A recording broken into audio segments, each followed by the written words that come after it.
Bonjour, je vais vous parler aujourd'hui de Dieu et du salut.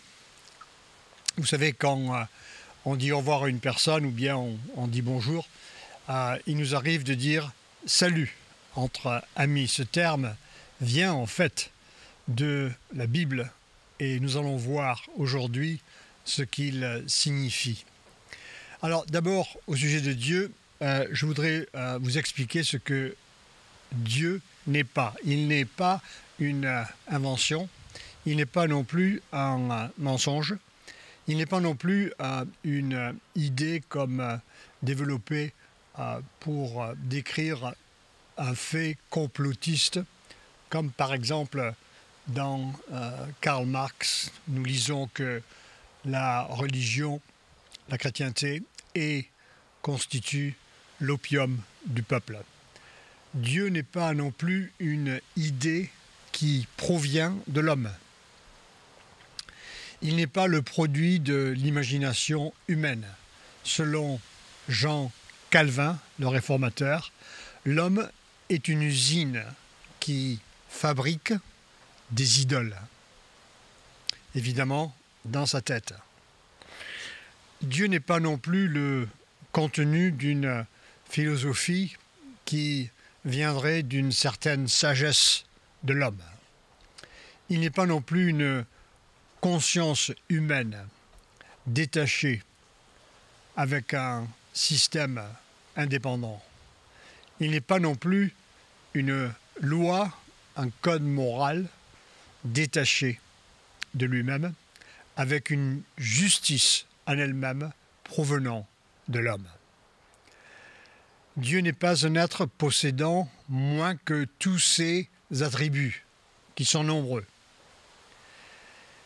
Je me souviens un jour, un ami que je connais assez bien me saluait parce que je devais partir en Afrique, à Kinshasa.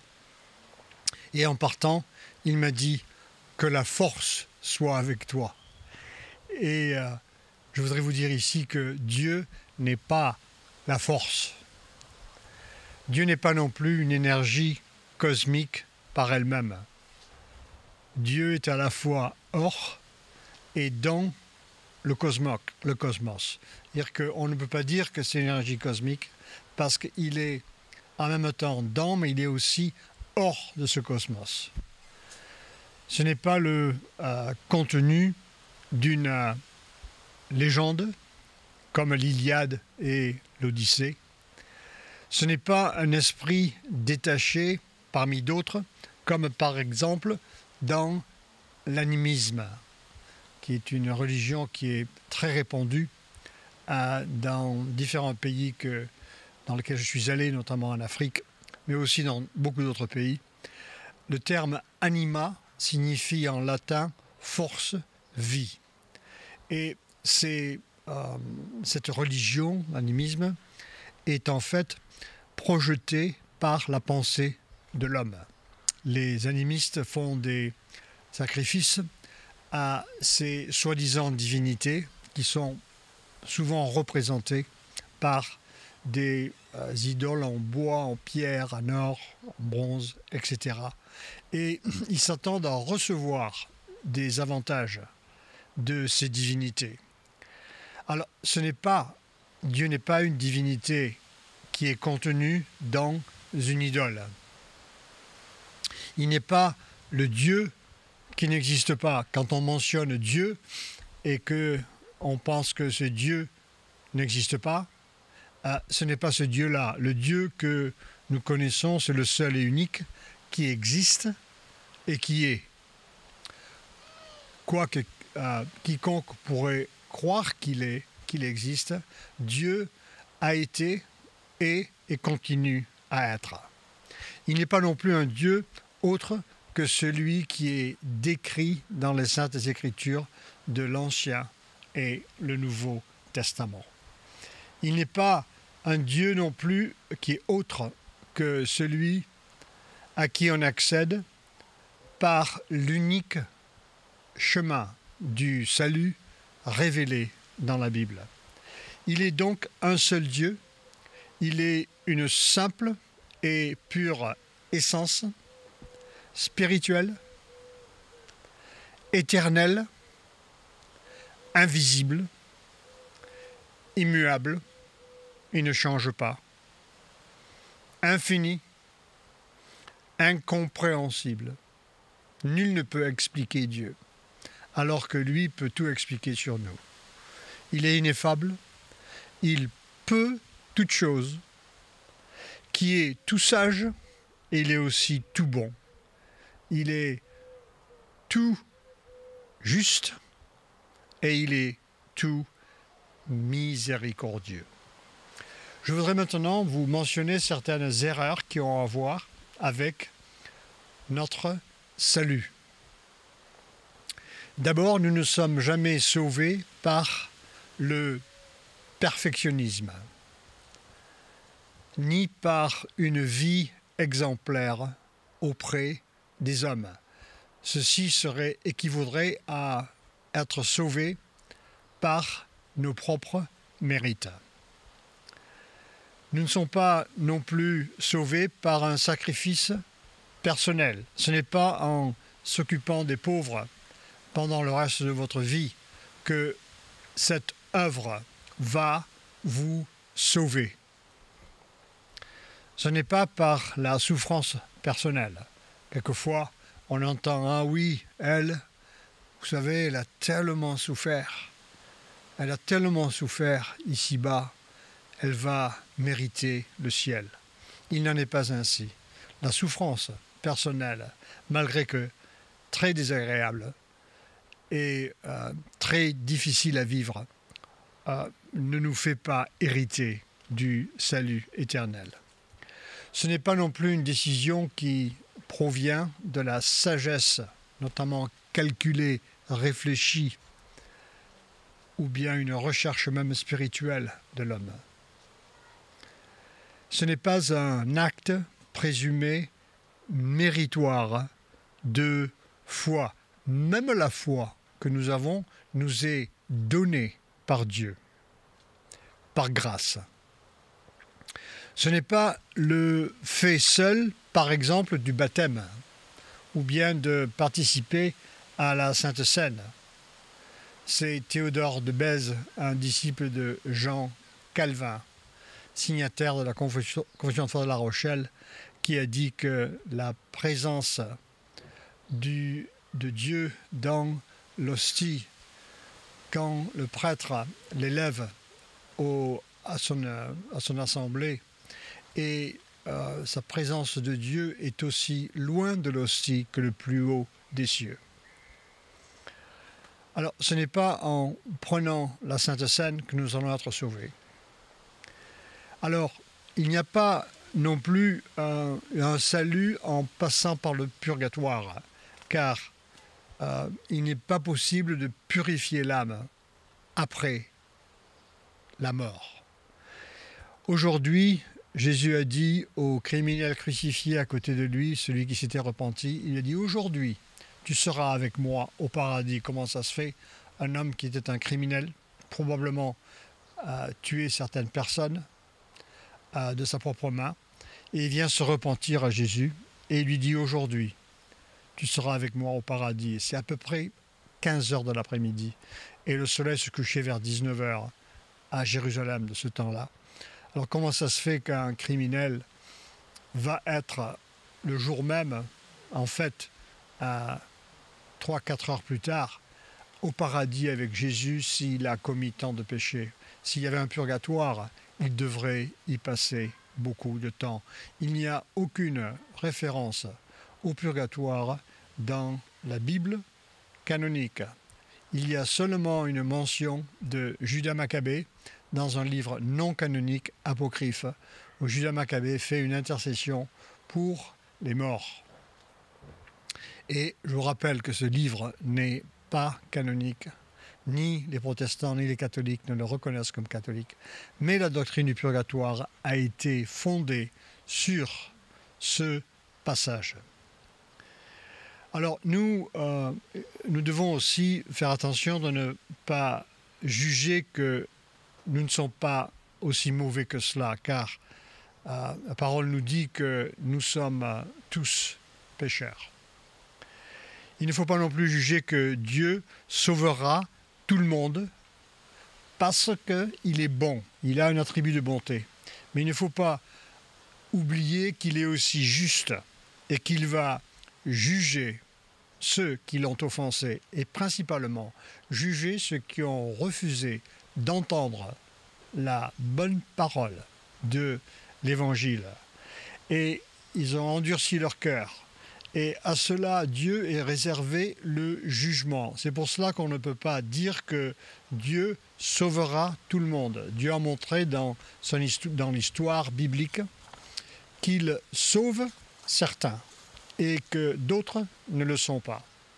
Ce n'est pas non plus que parce qu'il y a un si grand nombre de personnes qui ne croient pas, si grand nombre donc qui vont être condamnés, que cette doctrine n'est pas plausible. Avec Noé, il y avait eu seulement 8 personnes qui ont survécu le déluge. Avec Lot à Sodome et Gomorrhe, dans la plaine qui avait été détruite, il y avait eu seulement 2 personnes avec Lot qui sont sortis de Sodome et Gomorrhe. Et toutes les autres ont péri. Et cela a été fait par un jugement dans le contexte de la colère de Dieu. Alors ce n'est pas parce qu'il y a beaucoup qui pourraient être jugés et voire évidemment exterminés que Dieu fait que ces choses ne vont pas arriver. Nous avons ici un exemple de sa justice que nous devons traiter avec humilité, d'une manière sobre. Et personne parmi nous ne peut discerner ce que Dieu fait dans ces moments. Mais Dieu est souverain et il se réserve de faire ce qu'il veut. Il ne faut pas non plus juger à tort que toutes les religions se valent. Et on nous dit, mais il faut croire seulement à ta religion, à ce que tu enseignes. Et il faut répondre que cela est vrai. Il ne faut pas dire, ah non, toutes les religions se valent, etc. Non, il faut croire que Jésus est le seul chemin, la seule vérité et le seul moyen d'être sauvé. C'est ce que Jésus a enseigné et les apôtres aussi. Il faut croire que la personne disparaîtra. Il ne faut pas croire que la personne qui entend l'Évangile et qui le refuse, disparaîtra à la mort. Nous appelons ceci l'annihilation du terme nihil, rien, qui signifie rien en latin. Et cette doctrine de l'annihilation de l'homme, c'est-à-dire qu'il devient poussière et ensuite rien du tout, est incorrecte, elle est superflue et elle est évidemment hérétique. Dans Actes 24:15, l'apôtre Paul dit qu'il va y avoir une résurrection de tous les hommes, non seulement des justes, mais aussi des injustes. C'est-à-dire qu'il va y avoir des personnes qui vont se repentir, croire en Jésus, qu'il est mort pour leurs péchés, et qui vont aller au ciel, et qui vont avoir une résurrection avec un nouveau corps. Et il y en a d'autres qui vont aller en enfer, je suis désolé de vous le dire, mais qui vont avoir un nouveau corps pour y vivre pour l'éternité. Et c'est ce que Jésus, Jean-Baptiste et Paul enseignent. Le prophète Ésaïe l'avait aussi mentionné à la fin du chapitre 66. Alors, la doctrine correcte au sujet du salut, c'est que Pierre le mentionne dans Actes 4:12, je vous le lis, « Il n'y a de salut en aucun autre, car il n'y a sous le ciel aucun autre nom qui ait été donné parmi les hommes, par lequel nous devions être sauvés. » Je relève ici, sous le ciel, aucun autre nom. parmi les hommes. C'est pour cela que nous n'hésitons pas à mentionner le nom de Jésus, qui est une pierre d'achoppement pour beaucoup de monde, mais c'est le seul nom auquel nous pouvons faire appel pour être sauvés. Alors le Christ, il est le seul Rédempteur, le seul Messie, il est Fils de Dieu, il est Fils de l'homme, il est Sauveur, il est Roi des rois, il est l'unique chef de l'Église. Jésus, il est l'unique pape de l'Église et il est vivant. Il est le Verbe incarné. La plénitude de Dieu est en lui, il est 100% Dieu et en même temps 100% humain. Il reviendra sur la terre pour juger les vivants et les morts. Et cela, selon l'Apocalypse et selon Jésus dans les évangiles, sera une énorme surprise pour beaucoup. Mais il a promis qu'il le fera et cela viendra. Si quiconque considère les 10 commandements et vous arrêtez sur un des commandements, par exemple le sabbat, nous avons tous péché contre Dieu. Quiconque manque de respecter le sabbat a péché. Parce que le sabbat, pour Dieu, il est la conclusion de la création. C'est le jour où il s'est reposé. Et en respectant le sabbat, nous déclarons qu'il est créateur. Et cela est une énorme carence dans le domaine scientifique et aujourd'hui avec les idées des hommes modernes. Et nous avons donc ici, pour la Bible, vis-à-vis des commandements, c'est un péché de ne pas observer le sabbat. Il est aussi mentionné que tu n'auras pas d'idole. Et nous voyons comment beaucoup même de chrétiens ont souvent des difficultés avec les idoles. Et on ne parle pas ici d'idoles de statues, etc. On parle d'idoles qui sont dans le monde aujourd'hui et qui vivent dans nos cœurs. Il parle aussi de convoitise. Combien de fois il nous arrive de convoiter ce que notre voisin possède, que ce soit ses habits, sa voiture ou autre chose. Ensuite, la grâce est un don qui est gratuit dans Éphésiens chapitre 2, versets 8 et 9. Il est indiqué, c'est par grâce, au moyen de la foi, que vous êtes sauvés. Et cela ne vient pas de vous, c'est un don de Dieu, de façon à ce que personne ne s'enorgueillisse. Vous voyez, si on pouvait acquérir notre foi par notre propre mérite et que nous considérions assez sages, intelligents pour avoir la foi par nous-mêmes. Ici, la parole nous dit cela vous est donné comme un don. Le salut et la foi vous sont donnés. Et donc, il ne faut pas s'enorgueillir parce qu'on l'a reçu. Ensuite, il y a beaucoup d'hérésies aujourd'hui qui sont manifestes à cause de cette fausse doctrine qui a à voir avec une foi qui est méritoire. Mais principalement, l'apôtre Paul dit dans Éphésiens chapitre 1, verset 4, il le rappelle dans Romains 9, qu'en fait que la raison pour laquelle à l'origine nous avons été sauvés, c'est parce que nous sommes élus. Dieu nous a élus. Jésus dit, c'est moi qui vous ai choisi, c'est pas vous qui m'avez choisi. Et nous sommes nés pas de la volonté de l'homme, de la volonté de la chair, mais nous sommes nés de la volonté de Dieu. C'est sa volonté, c'est lui qui fait cela. Et il le fait à l'avance. Et donc cette doctrine d'élection, c'est un pivot sur lequel toutes les autres doctrines de la Bible sont basées. Il est très important de le comprendre. Cela, en fait que nous considérons notre salut et aussi notre vie chrétienne d'une manière plus sobre. et que nous pouvons aussi considérer ce que Dieu a fait pour nous avec un plus grand respect, une plus grande valeur, et que nous ayons aussi une crainte, pas une crainte effrayée, mais une crainte divine de Dieu. La grâce de Dieu, en fait, est irrésistible.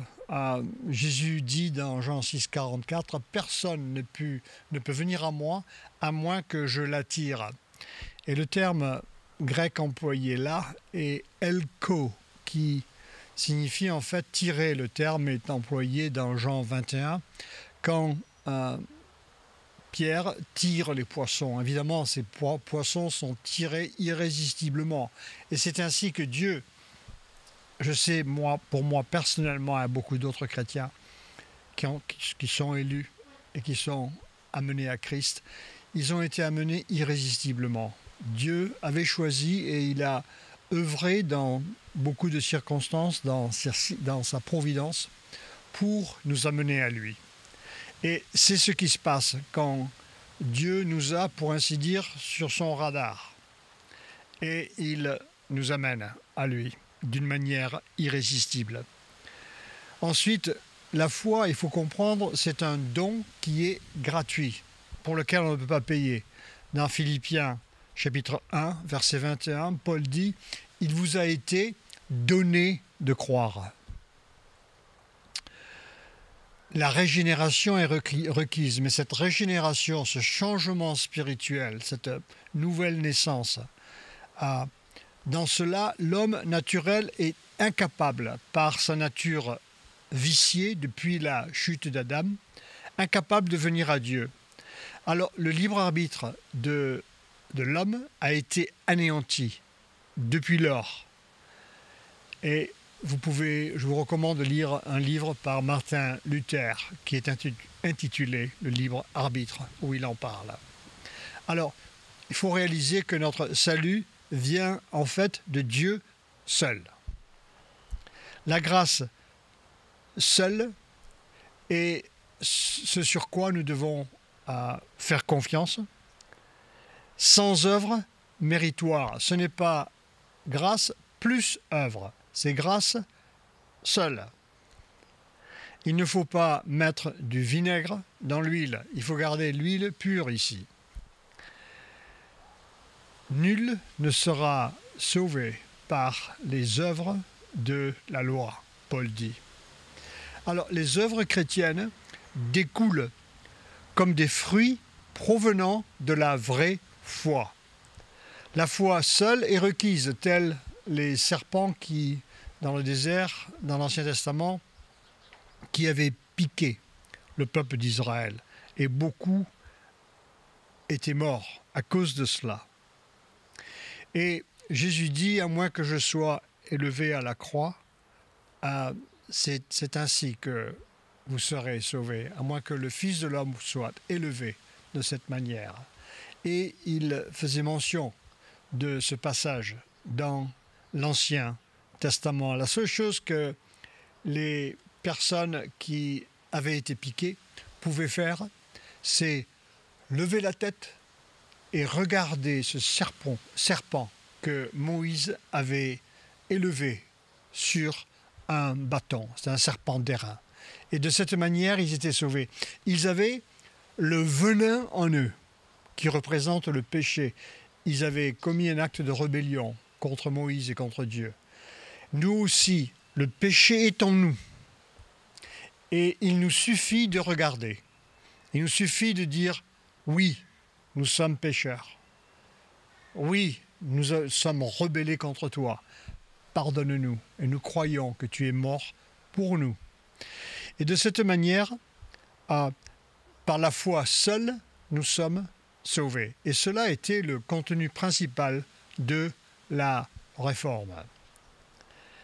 Alors maintenant, la vraie foi, et je différencie la vraie foi d'une foi présumée, la vraie foi, un esprit, foi de cœur, avec toute notre force, produit toujours des bons fruits. Il ne faut pas prétendre avoir une vraie foi si on n'a pas de fruits qui la suivent. La fausse foi, selon l'apôtre Jacques, elle est morte si elle n'a pas de bons fruits qui sont produits dans la vie chrétienne. Extrêmement important. Alors, le choix pour notre salut provient de Dieu. Notre propre sagesse est folie. Paul dit Christ crucifié et la sagesse divine que nous devons discerner. Alors quand vous parlez à un philosophe et que vous lui dites, écoutez, c'est très simple. Christ crucifié. En fait, le choix vient de Dieu. Notre sagesse vis-à-vis de Dieu est considérée comme une folie. C'est ce que l'apôtre Paul dit. Le Christ crucifié est la sagesse divine que nous devons discerner. Paul dit, nous n'avons pas reçu l'esprit du monde, mais l'esprit qui vient de Dieu, afin que nous connaissions les choses que Dieu nous a données par sa grâce. Et c'est par lui que nous sommes en Christ. Alors, nous devons faire confiance à l'obéissance du Christ. Christ était 100% homme et 100% Dieu. En qualité d'homme, il aurait pu pécher, mais il ne l'a jamais fait. Et parce qu'il n'a jamais péché, il a reçu cette justice sur lui-même et il nous impute, il met sa justice sur nous, moyennant que nous croyons en lui et que nous venons à nous repentir. Et nous croyons à sa mort pour nous et aussi sa résurrection. Alors ensuite, il va nous arriver de pécher dans notre vie chrétienne sans que nous souhaitions le faire. Et dans cela, il y a un terme théologique qui s'appelle la sanctification, qui est utilisé principalement par Paul. Et c'est le processus par lequel le Saint-Esprit agit en nous pour nous changer et nous transformer petit à petit dans notre vie chrétienne.